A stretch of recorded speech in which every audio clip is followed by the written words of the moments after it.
എല്ലാ കൂട്ടുകാർക്കും പുതിയ വീഡിയോയിലേക്ക് സ്വാഗതം. ഇന്ന് എഗ്ഗ് ഫ്രൈഡ് റൈസാണ് കേട്ടോ നമ്മൾ ഉണ്ടാക്കുന്നത്. അപ്പം അതിൽ ചീനച്ചട്ടി വെച്ചിട്ട് അതിലേക്ക് 4 മുട്ട, കുറച്ച് ഉപ്പും കുറച്ച് കുരുമുളകും ഇട്ടിട്ടുണ്ട് കേട്ടോ.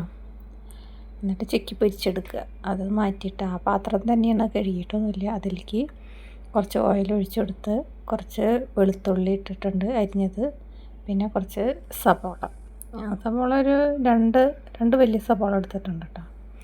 പിന്നെ അത് നന്നായിട്ട് മൂപ്പിച്ചപ്പോൾ ക്യാരറ്റ്, കാബേജ്, പിന്നെ ഗ്രീൻ പീസ് ഇതെൻ്റെ കയ്യിലുണ്ടായിരുന്നത്. അത് നന്നായിട്ട് മൂപ്പിച്ചെടുത്തിട്ടുണ്ട്. എന്നിട്ട് അതിലേക്ക് സോയ സോസും ടൊമാറ്റോ സോസും ഒഴിക്കണം.